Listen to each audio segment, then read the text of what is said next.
Morning sir, so 11:10 ng umaga. Ito na ho yung latest na ginagawa nila Kuya Edgar.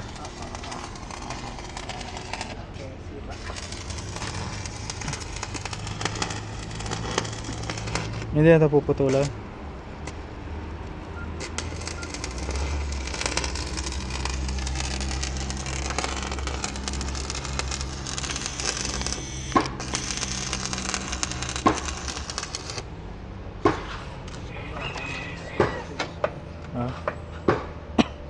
Nalagyan mga ito ang dami yan, di ba?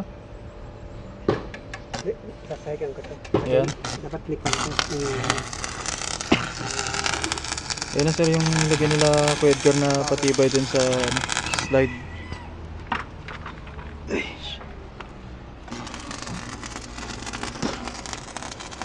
Itong malaking tubo na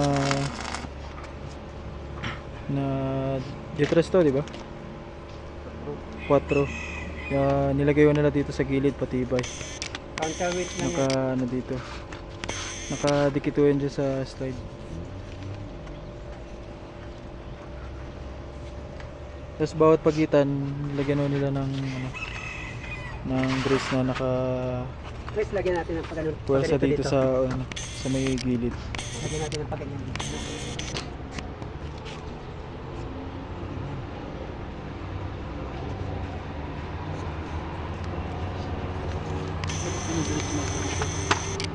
Ha?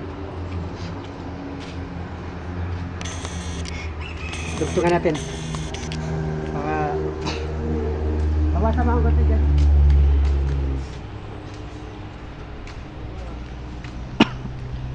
Bali yung tali sir, hindi pa nila inalis kasi ano, nakasuporta pa dun sa slide kasi hindi pa naka-fix yung mga bakal.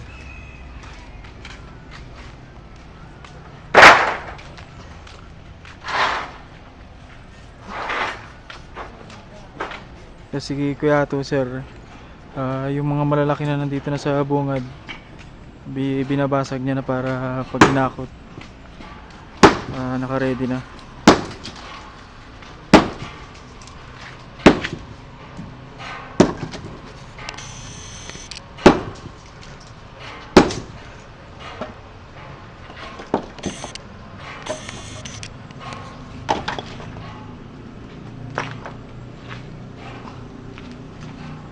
Itong mga sako sir, ito yung garden soil na inakot nila kuya nung kanina. Dadalhin nung ata yun sa Green Hills. Dito na naka-ready na sa may bamboo circle. Papunta ako ngayon sa ilalim ng slide. Lagay ko yung mga nilagay na suporta nila Kuya Edgar.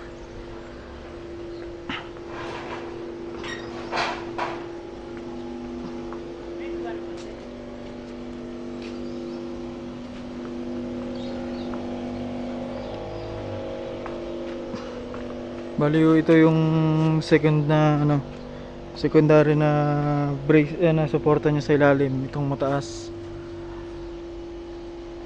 na nakapersa rin dito sa may hagdan nakatukod. Nilagyan ng brace. Tapos yung dito sa una, yung pinakauna, bali dinoble po ni Kuya Edgar kanina para hindi yung maglundo kasi nandito yung bigat nito sa dulo. Lalo na pag nilaglagan na ng bato. Tapos nilagyan din ng brace na nakatuko dito sa sa may hagdan para nakapuwersa.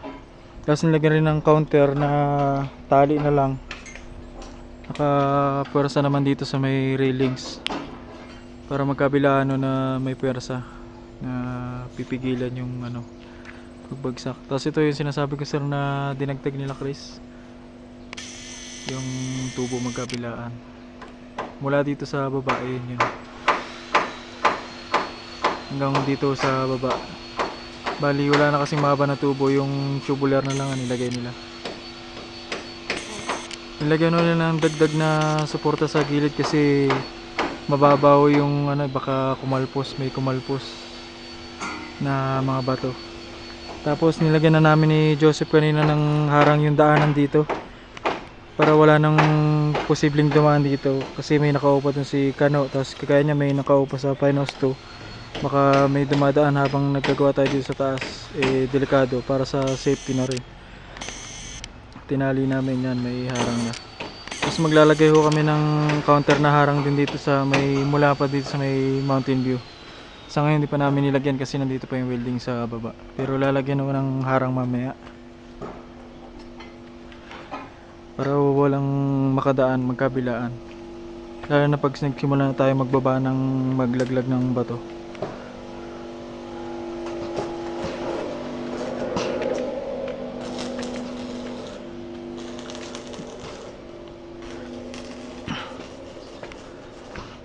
Sa ngayon yung panahon sir, medyo tinik-tinik maambon.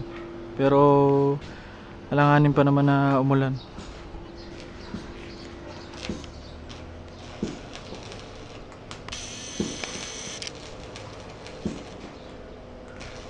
Yung malaking tubo daw sir, parang pinaka counterweight niya din yung pinaka ano, pinapakinabang nung tubo na nilagyan namin malaki. Kasi yung kabilang dulo lang sir yung nakapatong dun sa parking, yung kabilang dulo na nakahang. Kaya nilagyan ng suporta dito sa may, kung nakaharap po kayo doon nasa ano, nasa kaliwa. Tapos yung sa yero sir, para in case na may malaglag na bato, nilagyan na rin nila ako Edgar ng ano, suporta na yung mga maliit na andamyo. Para kung sakaling may kumalpos kahit maliit o malaki, hindi madidiretso dun sa yero para hindi masira yung yero natin. Ito sir yung kuha mula dito naman sa Mountain View. Nandito ako ngayon sa Mountain View. Mula dito sa Mountain View, bali ganyan o yung sitwasyon ng slide natin. Wala ako dito sila Sir John ngayon, nasa Manila. Bali pag sakaling bumalik sila, ang ideya ko maglagay rin ng ano dito, yung cyclone wire na naka-frame dito sa harap ko mismo, itong kinakatayuan ko hanggang dun sa may pinto, para in case na may mga lumulusot na bato, baka biglang ano, for safety reasons na rin may harang. Total marami na mo tayong na tanggal na naka-welded na frame na ganun eh. Yung mga cyclone wire nalagyan na lang mo mamaya. Lahat ng possible na lugar na ano, nakikita natin na pwede lagyan ng mga safety measure, lalagyan na ho namin bago tayo magsimula na magpalaglag ng bato.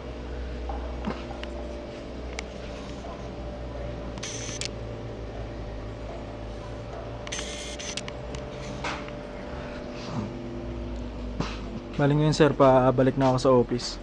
Ayun yung pinaka latest na sitwasyon ngayon dito sa mga ginagawa namin. Kukuha na lang ako ng video mamaya.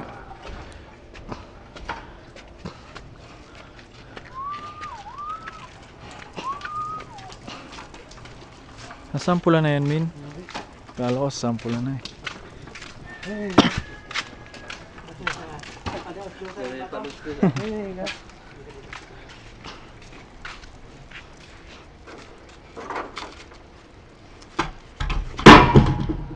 Bagay.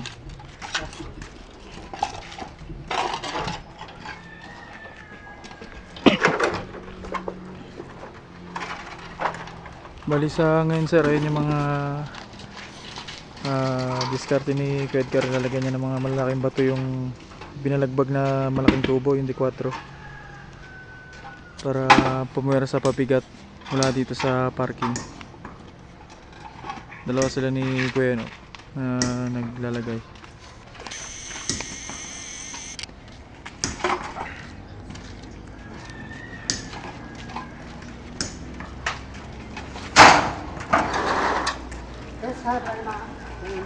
Yung mga yero sir, ilalagay ni Kuya Edgar dito,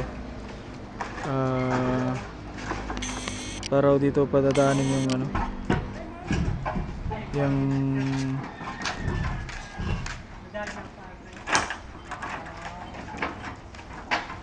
para paghakot ng bato.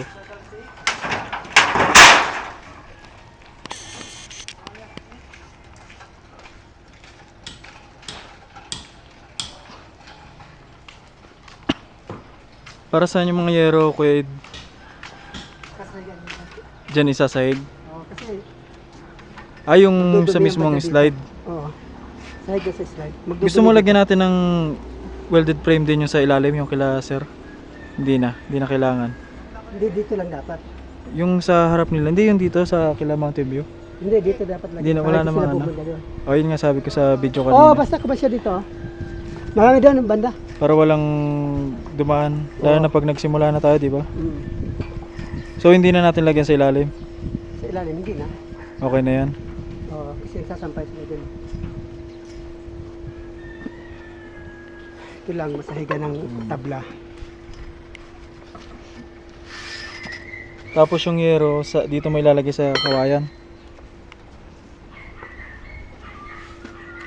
Oo, sa ibabaw ng kawayan. Kasi magdudumi sila doon. Para hindi bumagsak yung maliliit. Oo, yung maliliit babagsak sa kanila. Di bali na banda doon sa dulo. Hmm. Kasi walang nakalayo na tayo.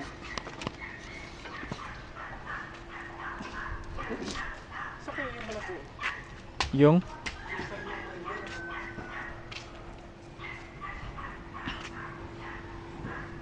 Wala nang additional yan Kuya Ed, na brace. Okay na yan.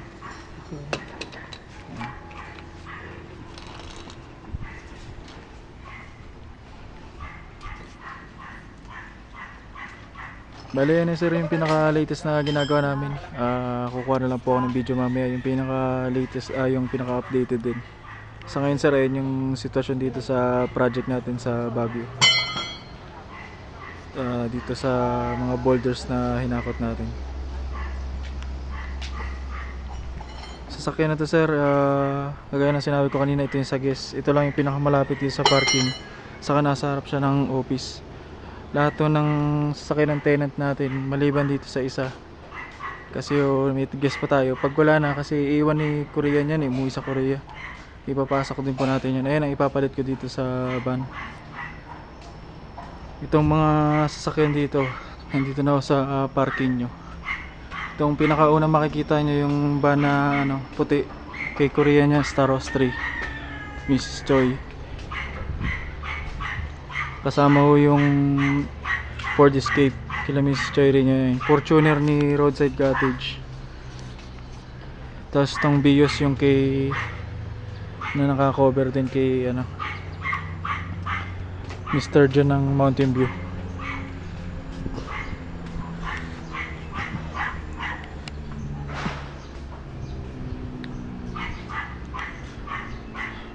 Naka-compress ho sila dito pero nakaayos naman yung parking. So may sapat naman na space para makadaan yung tao.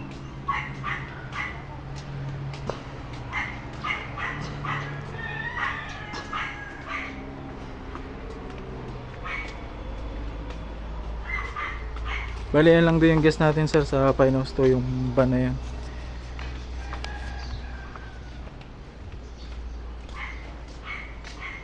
Yan, medyo umiinit sir, sumisikat yung araw. Kuha na lang ako ng video ulit mamaya.